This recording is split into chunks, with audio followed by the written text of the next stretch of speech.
Hello everyone, welcome to my YouTube channel entire science. तो इस video में मैं जिस बारे में बात करने वाला हूँ वो हम लोगों का जो पिछली वीडियो था उसी का आगे कंटिन्यू करने वाला हूँ।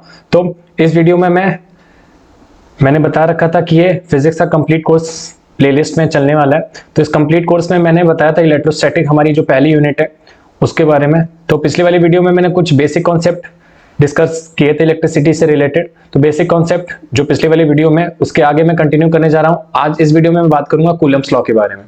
आज मैं इस वीडियो के बारे में बात करूंगा कूलम्ब्स लॉ के बारे में। पर उससे पहले एक छोटी सी चीज रह गई थी जो कल पिछले वाली वीडियो में नहीं बता पाया था। तो उस वाली एक चीज को कॉन्सेप्ट को देख लेते हैं। What is conservation of electric charge. तो conservation of electric charge generally होता क्या। अब कंजर्वेशन वर्ड का मतलब पहले सबको बता देता हूं। कंजर्वेशन ऑफ वर्ड का मतलब जो होता है हमारे पास वो होता है किसी चीज का फिक्स होना। तो कंजर्वेशन ऑफ का मतलब होता है किसी चीज का फिक्स होना, मतलब कि जो हमारे पास यहाँ पे चार्जेस होते हैं वो ना तो क्रिएट किए जा सकते हैं, ना तो वो क्रिएट किए जा सकते हैं, ना ही डिस्ट्रॉय किए जा सकते हैं। सिर्फ इनको हम लोग क्या कर सकते हैं, एक बॉडी से दूसरी बॉडी पे ट्रांसफर कर सकते हैं। तो law of conservation of charge generally कहता क्या है कि चार्जेस ना तो क्रिएट किए जा सकते हैं ना ही डिस्ट्रॉय किए जा सकते हैं, सिर्फ उनको हम लोग क्या कर सकते हैं, एक बॉडी से दूसरी बॉडी पे ट्रांसफर कर सकते हैं। इसी को हम लोग बोलते हैं लॉ ऑफ कंजर्वेशन। तो लॉ ऑफ कंजर्वेशन का इंपॉर्टेंस इतना ज्यादा क्यों है, क्योंकि हम लोग जब भी कोई बॉडी के बारे में पढ़ते हैं तो मान यहाँ पे मैंने एक बॉडी ले ली है ए, यहाँ पे मैंने एक बॉडी ले ली है बी। तो इनके बीच में जो चार्जेस का एक्सचेंज होगा, मान लो इसके ऊपर पॉजिटिव पॉजिटिव खूब सारे पॉजिटिव चार्जेस हैं और इसके ऊपर कुछ नेगेटिव चार्जेस हैं। तो अगर ये अपने चार्जेस को शेयर करेगा, अगर ये अपने चार्जेस को शेयर करेगा, मान लो ये चार्जेस को शेयर कर रहा है कुछ टाइम के लिए, तो वो टाइम टी मान लेते हैं, वो कुछ टाइम टी के लिए अपने चार्जेस को शेयर कर रहा है। आफ्टर दैट टाइम टी के बाद क्या चार्जेस उसके कम होने लगेंगे? नहीं, ऐसा होता है कि law of conservation of energy और वैसे ही same law of conservation of charge कुछ इस तरीके से काम करता है कि जो ये चार्जेस होते हैं जब वो बॉडी पे मूव होते हैं तो हमेशा वो कंजर्व रहते हैं। मतलब कि एक बॉडी जितना गेन करेगी, अगर बी कुछ गेन कर रही है उतना ही लॉस ए से होगा, उतना ही लॉस किससे होगा, ए से होने वाला है। तो ये बात याद रखना कि जितने चार्जेस लॉस होते हैं उतने ही गेन होते हैं। ना वहां पे चार्जेस क्रिएट हो रहे हैं ना चार्जेस को हम लोग डिस्ट्रॉय कर रहे हैं, सिर्फ वहां पे मैं उसका क्या कर रहा हूं, ट्रांसफर कर रहा हूं। तो ये हो गई बात law of conservation of charges के बारे में। तो law of conservation of charges याद रखना है।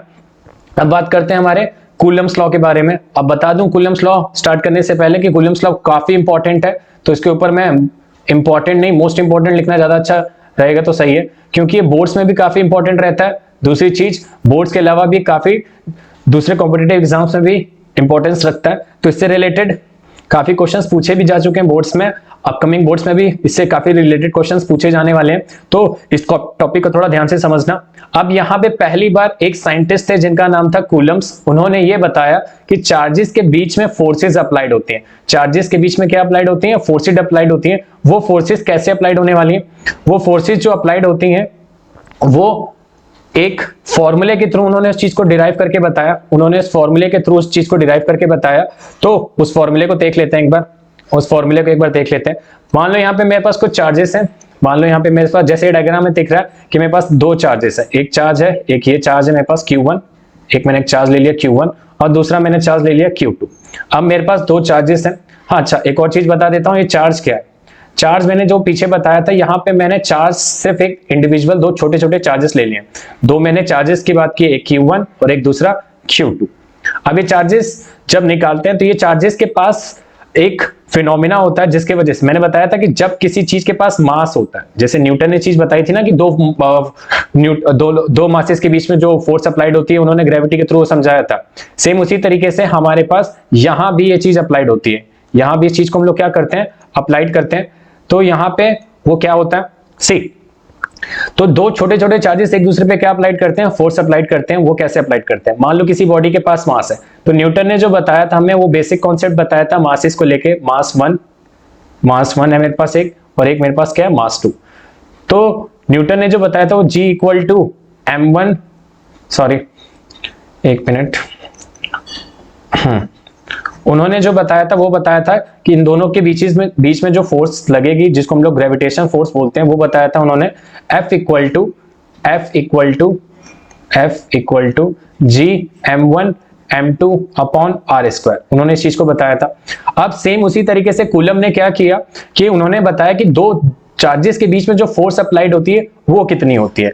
तो according to Coulomb's law, two stationary point charges का मतलब क्या? टू स्टेशनरी पॉइंट चार्जेस का मतलब कि अगर दो कोई स्टेशनरी चार्जेस हैं जो मूव नहीं कर रहे, ऐसा अज्यूम कर लेते हैं कि दो चार्जेस हमारे क्या कर रहे हैं, मूव नहीं कर रहे हैं, तो जब वो दोनों चार्जेस मूव नहीं करेंगे तो एक दूसरे पे क्या अप्लाइड करेंगे? फोर्स अप्लाइड करेंगे। जब वो दोनों चार्जेस मूव नहीं करेंगे तो वो क्या करेंगे? एक दूसरे के ऊपर फोर्स अप्लाइड करेंगे। तो टू स्टेशनरी का मतलब यहाँ पे दोनों चार्जेस क्या है? रेस्ट में है। पॉइंट चार्जेस मतलब कि यहाँ पे छोटे छोटे दो चार्जेस की बात कर रहा हूं, मतलब कि इनका जो मास है वो बहुत छोटा है और वो बहुत छोटे चार्जेस है, या तो वो अट्रैक्ट करेंगे या तो रिपेल करेंगे। अच्छा, मैंने बता रखा है दो ही फोर्सेस अप्लाइड हो सकते हैं, या तो अट्रैक्शन फोर्स या तो रिपल्शन फोर्स। तो अट्रैक्ट और रिपेल करेंगे ईच अदर को बाय अ फोर्स F। एक फोर्स उनके ऊपर जो अप्लाइड होगी वो होगी F, जो कि डायरेक्टली प्रोपोर्शनल होगी उन दोनों के चार्जेस के क्या डायरेक्टली प्रोपोर्शनल होगी? प्रोडक्ट के। प्रोडक्ट मतलब कि Q1 और Q2 को जब मैं मल्टीप्लाई करूंगा तो जो प्रोडक्ट आएगा मेरे पास वो उसके डायरेक्टली प्रोपोर्शनल होगा और इनवर्सली प्रोपोर्शनल होगा उसके डिस्टेंस के। इनवर्सली प्रोपोर्शनल होगा डिस्टेंस के मतलब क्या? अब इनवर्सली प्रोपोर्शनल डिस्टेंस का मतलब है यहाँ पे कि जैसे कि मेरे पास ये Q1 और Q2 है, ये मेरे पास Q1 और Q2 है, वो उसके डायरेक्टली प्रोपोर्शनल है F के। मतलब कि जितने ज्यादा Q1 Q2 की वैल्यू होगी उतना ज्यादा क्या लगेगा मेरे पे? फोर्स अप्लाइड होगा। और R के इनवर्सली प्रोपोर्शनल है। इनवर्सली प्रोपोर्शनल का मतलब क्या होता है कि अगर मैं इन चार्जेस के बीच की डिस्टेंस बढ़ा दूं, अगर मैं इन दोनों चार्जेस के बीच की ये जो R वैल्यू दी हुई है ना, इसको अगर मैं इंक्रीज कर दूं, मान लो उसको मैं बहुत दूर लेके चला जाता हूं, तो उन दोनों के बीच में जो फोर्स होगी वो लगना कम हो जाएगी। जितने ज्यादा ये पास रहेंगे उतने ज्यादा इन पे फोर्स अप्लाइड होगी, जितना ज्यादा दूर चले जाएंगे उन पे फोर्स लगना कम हो जाएगी। इसी वजह से जब R बढ़ेगा, जब R इंक्रीज होगा तो F क्या हो जाएगा? डिक्रीज। जब R बढ़ेगा तो क्या हो जाएगा? F डिक्रीज हो जाएगा। जब F बढ़ेगा तो R क्या हो जाएगा? R क्या हो जाएगा? इंक्रीज हो जाएगा। तो ये रिलेशन याद रखना है और ये फॉर्मूला बहुत इंपॉर्टेंट है, F equal to 1/4 pi epsilon naught Q1 Q2 upon R square. अब यहाँ Q1 Q2 और R स्क्वायर की तो बात हो गई, जहां पे Q1 Q2 दो चार्जेस हैं और R मेरे पास दोनों के बीच की डिस्टेंस है। अब बात करते हैं ये 1/4 पाई एप्सिलॉन नॉट क्या? अब ये 1/4 पाई एप्सिलॉन नॉट क्या है? ये 1/4 पाई एप्सिलॉन नॉट यहाँ पे कांस्टेंट है। यहाँ पे वो क्या है? कांस्टेंट। अच्छा, फिजिक्स में कांस्टेंट क्या होता है? कांस्टेंट मतलब कि जो चीज फिक्स रहने वाली, जो चीज हमेशा के लिए फिक्स रहने वाली है उसको हम लोग कांस्टेंट बोलते हैं। अच्छा, कांस्टेंट इसलिए यूज किया जाता है क्योंकि वो एंटायर वैल्यू किसी भी सिस्टम में कहीं भी जाएंगे हम लोग वो चेंज नहीं होगी, इसी वजह से हम लोग वहां पे कांस्टेंट यूज करते हैं। और 1/4 पाई एप्सिलॉन नॉट की वैल्यू यहाँ पे हम लोगों ने पहले से डिराइव्ड की हुई है, जो कि जब कैलकुलेट किया गया वो आई हमारे पास 9 × 10⁹ newton metre square coulomb square. अब यहाँ पे 4 पाई एप्सिलॉन नॉट तो ठीक है, वो चीज तो समझ में आ रही है, पाई भी हम लोग अवेयर हैं पाई क्या होता है। पाई हमारे पास जो वैल्यू को रिप्रेजेंट करता है, मैथ वाली पाई की बात हो रही है यहाँ पे, कोई अलग मैथ अलग पाई की बात नहीं कर रहा हूँ। एप्सिलॉन नॉट यहाँ पे क्या है? एप्सिलॉन, इसको जो स्पेल करते हो बोलते हैं एप्सिलॉन जीरो। एप्सिलॉन जीरो यहाँ पे परमिटिविटी है फ्री स्पेस की। अब इस चीज को जरा ध्यान से समझ लो, इस चीज को जरा ध्यान से समझ लेते हैं कि यहाँ पे ये परमिटिविटी जनरली करता क्या है। तो इसको थोड़ा सा समझा देता हूं डिटेल में। देखो सी, अगर मैं यहां पे चार्जेस ले रहा हूं, मान लो मैंने दो चार्जेस ले लिए, ठीक है, एक Q1 हो गया और एक मेरे पास चार्ज हो गया Q2। अब इन दोनों के बीच में जो डिस्टेंस होगी वो मेरे पास है R। इन दोनों के बीच की जो डिस्टेंस है R, वो दोनों एक दूसरे पे क्या अप्लाइड कर रहे हैं? फोर्स अप्लाइड कर रहे हैं। ये इसको इसके ऊपर अप्लाई कर रहा है और ये इसके ऊपर अप्लाई कर रहा है। तो ये दोनों एक दूसरे के ऊपर फोर्स अप्लाई कर रहे हैं। अब यहां पे ये जो चार्ज होगा वो कहीं ना कहीं तो रखा होगा, इनके आसपास की सराउंडिंग कुछ ना कुछ तो होगी। हमें ये चीज ध्यान में रखनी है कि फिजिक्स में कोई भी फिनोमिना अगर हो रहा है तो दो चीजें वहां पे फिक्स रहने वाली हैं, एक स्पेस और दूसरा टाइम। अब स्पेस वो स्पेस नहीं जहां पे हम लोग मून वाला स्पेस की बात नहीं कर रहा हूं, स्पेस मतलब कि जहां पे वो चीज रखी गई है, मतलब सराउंडिंग्स। अब यहाँ पे जो चार्जेस रखे जाएंगे सराउंडिंग्स में, उस सराउंडिंग की वैल्यू कुछ होती है, उस सराउंडिंग की वैल्यू हम लोग क्या कर सकते हैं? कैलकुलेट कर सकते हैं, और इसी सराउंडिंग को हम लोग यहाँ पे डिनोट करते हैं एप्सिलॉन से, और this is known as your permittivity of free space. Permittivity का मतलब होता है कि जो सराउंडिंग वहां पे हम लोग देख रहे हैं, जहां पे वो चार्जेस रखे हैं, वो हमारे पास कहलाता है, और उसकी वैल्यू जो होती है, उसकी जो वैल्यू होती है वो हमारे पास होती है that is your 8.85 into 10⁻⁻12 coulomb square newton metre square. तो ये हमारे पास उसकी क्या होती है, वैल्यू होती है। ये हमारे पास उसकी क्या होती है, वैल्यू होती है। तो इस वैल्यू में याद रखना कि एप्सिलॉन की रिप्रेजेंट कर रहा है ये वैल्यू, और ये वैल्यू देख लो, ये वैल्यू जनरली फ्री स्पेस के लिए है। ये वैल्यू क्या है, फ्री स्पेस के लिए है। ये चेंज होती है, ये चेंज कब होती है, ये चेंज तब होती है जब यहां पे अगर मैं इस फॉर्मूले में, यहां पे देख लो,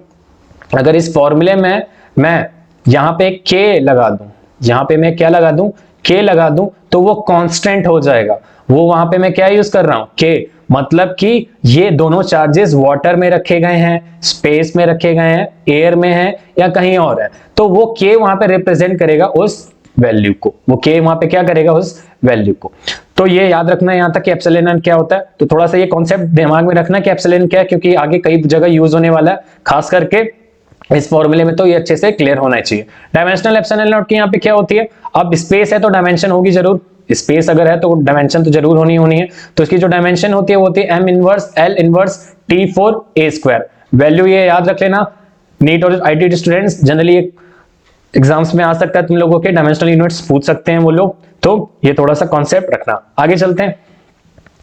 अगर यहाँ पे मैंने भी जस्ट बताया कि ये दोनों चार्जेस के बीच में, अगर मैं इन चार्जेस के बीच में अगर मैं यहाँ पे मान लो, अगर मैंने यहाँ पे चार्जेस के बीच में, डायग्राम में जल्दी से बना देता हूं, ठीक है, ठीक, अगर ये मेरे पास चार्जेस है Q1 और ये दूसरा चार्ज क्या है Q2, अगर इन दोनों चार्जेस के बीच में r डिस्टेंस है, इनको मैं कहीं पे मान लो, इनको मैंने रख दिया एक सिस्टम में, वाटर में, मान लो मैंने इसको रख दिया वाटर में, तो वाटर की जो स्पेस होगी वो चेंज हो जाएगी, हाँ या ना।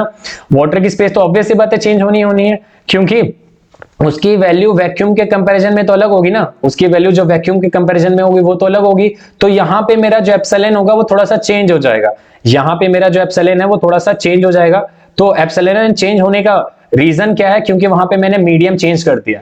मीडियम मतलब कि जो सराउंडिंग है दोनों चार्जेस की वो मैंने वाटर कर दिए, तो वाटर के लिए वैल्यू थोड़ी सी चेंज हो जाएगी। और जो मेरा बेसिक फॉर्मूला था जहां पे मैं उस वैल्यू को मल्टीप्लाई कर रहा था, यहाँ पे एप्सिलॉन होगा, तो वहां पे एप्सिलॉन की जगह अब यहाँ पे k आ जाएगा। k के साथ हम लोग क्या करेंगे, मल्टीप्लाई कर लेंगे। एप्सिलॉन की वैल्यू में k को हम लोग वहां पे मल्टीप्लाई कर लेंगे, और यहाँ पे epsilon is called the absolute permittivity of the material medium. याद रखना ये चीज कि यहां पे जो एप्सिलॉन है वो उसकी वैल्यू है k epsilon naught. k epsilon not मतलब कि जिस मीडियम में वो चार्ज रखा है, तो मीडियम जनरली यहाँ पे k रिप्रेजेंट कर रहा है, k यहाँ पे रिप्रेजेंट कर रहा है मीडियम को, और एप्सिलॉन नॉट किसको रिप्रेजेंट कर रहा है, फ्री स्पेस की परमिटिविटी को। किसको रिप्रेजेंट कर रहा है, फ्री स्पेस की परमिटिविटी को। याद रहेगी ये चीज यहां तक। अब आगे बढ़ते हैं। तो हमारा जो बेसिक कूलम्स लॉ का फॉर्मूला होता है वो ये होता है, याद रखना, उसमें k रिप्रेजेंट कर रहा है मीडियम की परमिटिविटी को, वो भूलना नहीं, वहां पे वो पुटअप होना ही होना है। अगर मैं डाइलेक्ट्रिक की बात कर लूं तो फॉर ऑल डाइलेक्ट्रिक्स, अब यहाँ पे डाइलेक्ट्रिक क्या होता है, ये डाइलेक्ट्रिक वर्ड का मतलब क्या है, अब इसको भी समझ लेते हैं। तो डाइलेक्ट्रिक वर्ड का मतलब है कि जो सराउंडिंग वैल्यूज होंगी वो हमारे पास डाइलेक्ट्रिक्स कहलाती है। डाइलेक्ट्रिक मतलब कि अगर मैं इनके बीच में वाटर को रिप्रेजेंट करूं यहाँ पे, तो मान लो यहाँ पे अगर मैं रिप्रेजेंट करना चाहता हूँ, एक मिनट, मैं वाटर को रिप्रेजेंट करता हूं।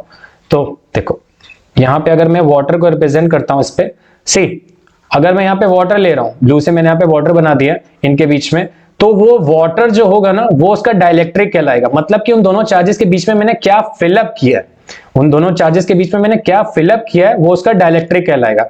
तो डाइलेक्ट्रिक एक टाइप का ऐसा सब्सटेंस होता है जो अलाउ करता है दोनों फोर्सेस को एक दूसरे पे अप्लाई करने के लिए। अगर मान लो यहाँ पे मैं बीच में एक सॉलिड लाके रख दूं, चलो ये भी एग्जांपल एक बार चेक कर लेते हैं। मान लो यहाँ पे अगर मैं लाके बीच में एक सॉलिड रख दूं, यहाँ पे अगर मैं एक सॉलिड रख दूंगा तो क्या होगा, सी इसको पहले मिटा देते हैं। अगर मैं यहाँ पे एक सॉलिड लाके रख देता हूँ, ठीक है, तो सॉलिड की वजह से क्या दिक्कत होने वाली है, तो ये वाटर की जगह मैं यहाँ पे एक सॉलिड पीस रख देता हूँ, ठीक है। अब ये सॉलिड पीस मान लो मैंने एक वुडन ब्लॉक ले लिया। अब वुडन ब्लॉक का k तो बहुत बड़ा होगा, मतलब कि उसकी जो डाइलेक्ट्रिक की वैल्यू होगी वो वाटर से ज्यादा होगी, और जो ये फोर्स इस पे लगा रहा था वो फोर्स भी अब क्या हो जाएगी, डिपेंड करेगी किस चीज पे, k पे डिपेंड करेगी। किस चीज पे डिपेंड करेगी, k पे। तो इससे हमें ये समझ में आता है कि जो हमारा k है अगर वो इंक्रीज होगा तो हमारा f क्या हो जाएगा, डिक्रीज हो जाएगा। तो ये चीज याद रखना है सबको कि जो k होता है वो डाइलेक्ट्रिक अगर इंक्रीज हो रहा है, डाइलेक्ट्रिक अगर बढ़ रहा है तो हमारा फोर्स क्या हो जाएगा। अगर मेरा F equal to 1/4 pi epsilon k, अगर यहाँ पे एप्सिलॉन नॉट k, अगर मेरा k इंक्रीज हो रहा है, अगर ये वैल्यू इंक्रीज हो रही है तो f क्या होगा, डिक्रीज। अगर f बढ़ रहा है तो ये क्या हो जाएगा, डिक्रीज। तो बस इनवर्सली प्रोपोर्शनल का मतलब ही यही होता है कि अगर एक वैल्यू बढ़ रही है तो दूसरी घटेगी, ऑब्वियस सी बात है। तो याद रखना k की वैल्यू जो हमारे पास k is greater than, the value of k is greater than 1, हमेशा k की वैल्यू क्या रहती है, ग्रेटर देन 1 रहती है। मतलब 1 से हमेशा हर चीज की वैल्यू क्या रहेगी, कुछ ना कुछ तो ज्यादा रहने ही वाली है। तो बेसिक अगर उसकी कांस्टेंट वैल्यू याद रखोगे तो the value of k is greater than 1। तो ये चीज दिमाग में रखनी है। और मेन फॉर्मूला कूलम्स का क्या होता है, F equal to 1/4 pi epsilon naught k Q1 Q2 upon R square. आगे बढ़ते हैं। Next, importance of Coulomb's law. Coulomb's law की इंपॉर्टेंस क्यों है इतनी ज्यादा, अब ये इंपॉर्टेंट है बोर्ड स्टूडेंट्स के लिए, बोर्ड स्टूडेंट्स के लिए थोड़ा सा इंपॉर्टेंट है। तो यहाँ पे देखो Coulomb's law, it is clear from the coulomb law. Coulomb's law generally क्या रिप्रेजेंट कर रहा है कि अगर मैं यहाँ पे दोनों चार्जेस को बना देता हूं, यहाँ पे अगर मैं दोनों चार्जेस को बना दूं, ये एक मेरा चार्ज है, अगर मैं यहाँ पे चार्ज को बनाता हूं C, एक मिनट, ठीक है।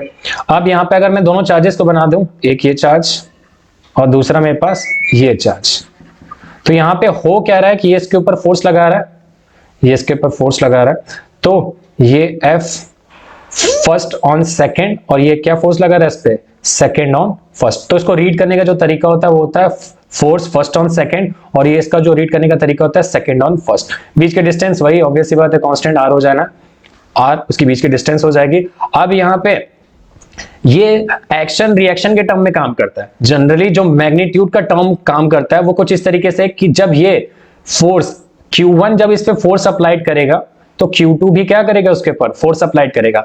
मतलब कि it is clear from the Coulomb's law the magnitude of both forces are same. मतलब ये जितने मैग्नीट्यूड से ये इस पे फोर्स लगाएगा उतनी ही मैग्नीट्यूड से ये भी उस पे क्या लगाएगा, फोर्स लगाएगा। तो पहला point, the magnitude of Coulomb's law, जो कूलम लॉ की मैग्नीट्यूड होती है फोर्स की, वो क्या रहती है, कांस्टेंट रहती है। तो कूलम्स लॉ की मैग्नीट्यूड क्या है, कांस्टेंट है। दूसरा बात करते हैं, Coulomb's law follow the Newton's third law. Coulomb's law generally किस चीज को फॉलो करता है, न्यूटन्स थर्ड लॉ को। क्यों, क्योंकि अगर ये Q1 है ना, अगर ये फोर्स लगाना स्टार्ट करेगा तो ये भी फोर्स लगाना स्टार्ट करेगा, मतलब कि एक्शन रिएक्शन। तो Newton third law, every action has an equal and opposite reaction. मतलब ये Q1 जितना चार्ज लगाएगा Q2 उतना ही इक्वल उस पे अपोजिट चार्ज पे फोर्स लगाएगा।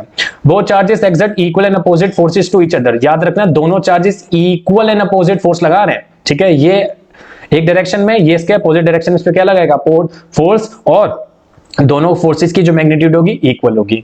The law holds only for point charges. याद रखना कूलम्स लॉ सिर्फ हमें अप्लाइड होता है पॉइंट चार्जेस के ऊपर। पॉइंट चार्जेस के मतलब कि स्मॉल चार्जेस के ऊपर, सिर्फ ये स्मॉल चार्जेस के ऊपर अप्लाइड किया जा सकता है। The force between two charges is not changed by the presence of other charges। अब इसी लास्ट पॉइंट के वजह से हमारे पास एक थ्योरम आती है, उसको हम लोग बोलते हैं सुपरपोजिशन, जो कि मैं आगे बताने वाला हूं। तो अगर दो फोर्सेस, दो चार्जेस के बीच में अगर मैं यहाँ तीसरा चार्ज ले आऊं, तीसरा चार्ज यहाँ पे अगर एक ले आऊं और यहाँ पे मैं एक और चार्जेस ले आऊं, तो वो इन फोर्सेस को डिस्टर्ब नहीं करने वाला है। मतलब कि दो फोर्सेस के बीच में अगर दो चार्जेस के बीच में अगर फोर्स लग रहा है तो वो तीसरे, चौथे या पांचवें चार्जेस से डिस्टर्ब नहीं होने वाला है। तो ये 5 पॉइंट याद रखने कूलम्स लॉ के बारे में, जो कि थोड़ा सा इंपॉर्टेंट है, ठीक है। तो इतना याद रखना है। आगे बढ़ते हैं। नेक्स्ट, कूलम्स लॉ की वेक्टर फॉर्म कई बार बोर्ड में क्वेश्चन में पूछ चुके हैं। बोर्ड क्वेश्चन है, ये बोर्ड क्वेश्चन है, तो उसके मैं बोर्ड क्वेश्चन लिख दे रहा हूं। 1 मिनट में मैं मार्कर चेंज कर लूं। ये बोर्ड क्वेश्चन है। क्यों बोर्ड क्वेश्चन है, क्योंकि ये आ चुका है पहले भी, ये आ चुका है एक बार क्वेश्चन बोर्ड में, तो थोड़ा सा इसको इंपॉर्टेंटली समझना है। अब यहाँ पे वेक्टर क्या होता है, पहले वेक्टर को समझ लेते हैं। What is vector? तो वेक्टर का मतलब क्या होता है? वेक्टर का मतलब होता है, अगर मैं बताऊं वेक्टर का जो मतलब होता है वो होता है, डिफाइन कर देता हूं इसको। What is vector? Vector are those quantities which have magnitude, as well as direction. ऐसी क्वांटिटीज जिनमें मैग्नीट्यूड भी हो और क्या हो, डायरेक्शन भी हो, वो हमारे पास वेक्टर कहलाती हैं।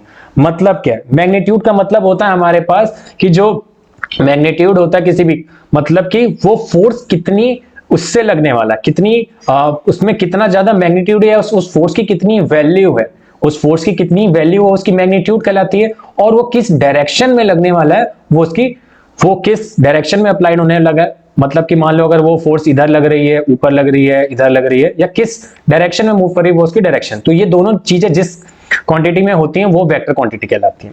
तो हमारा जो कूलम्स लॉ है वो वेक्टर क्वांटिटी को क्या करता है, फॉलो करता है। कूलम्स लॉ हमारा क्या करता है, वेक्टर क्वांटिटी को फॉलो करता है। तो हमारा जो ये चार्ज है Q1 और दूसरा जो हमारा चार्ज है Q2, ये दोनों एक दूसरे पे क्या अप्लाइड कर रहे हैं, फोर्स अप्लाइड कर रहे हैं। ये दोनों एक दूसरे पे क्या अप्लाइड कर रहे हैं, फोर्स अप्लाइड कर रहे हैं। अब यहाँ पे जो ये फोर्स अप्लाइड कर रहे हैं इसकी डायरेक्शन है यहाँ पे, दैट इज इसको रीड करेंगे फोर्स फर्स्ट ऑन सेकंड, और इसको क्या रीड करेंगे, फोर्स सेकंड ऑन फर्स्ट। तो यहाँ पे हो क्या रहा है कि बीच में यहाँ पे r डिस्टेंस है, बीच में यहाँ पे r डिस्टेंस है। तो यहाँ पे जो उसकी वेक्टर फॉर्म होगी, अच्छा एक और चीज याद रखना कि Q1 और Q2 की वैल्यू जो होगी ग्रेटर होगी 0 से। ये तो कॉमन सेंस की बात है। क्यों? क्योंकि अगर किसी चीज की वैल्यू 0 से लेस हो जाएगी तो एक दूसरे पे फोर्स ही नहीं अप्लाइड कर पाएगा, वो एक दूसरे पे फोर्स अप्लाइड नहीं कर पाएगा। इस वजह से थोड़ी सी उसकी वैल्यू Q से क्या रहेगी, ज्यादा, 0 से ज्यादा रहेगी। इस वजह से Q1 Q2 को याद रखना कि वो 0 से क्या रहेगा, ग्रेटर रहेगा। तो force acting on charge Q1 due to the charge Q2, तो जो फोर्स लगा रहा है Q1 किसके ऊपर, चार्ज Q2 के ऊपर, वो कितना है, 1/4 पाई एप्सिलॉन नॉट। अभी जस्ट पीछे कूलम्स लॉ पढ़ा हम लोगों ने, ये फॉर्मूला अच्छे से याद कर लेना क्योंकि बहुत जगह यूज होने वाला है। तो F1 2 equal to 1/4 pi epsilon naught Q1 Q2 upon R1 2, और दिस इज योर। अब ये रिप्रेजेंट क्या करता है, R cap 1 on 2, R cap 1 on 2 represent करता है डायरेक्शन को, R12 डायरेक्शन को रिप्रेजेंट करता है। जो R कैप होती है डायरेक्शन को रिप्रेजेंट करने की। वेक्टर क्वांटिटी में हम लोग वेक्टर को तो एरो से रिप्रेजेंट करते हैं, और जब डायरेक्शन, ये हमारा वेक्टर का नोटेशन होता है, पर जब हमें डायरेक्शन दिखानी होती है तो हम लोग कैप लगाते हैं। तो this is known as your M cap.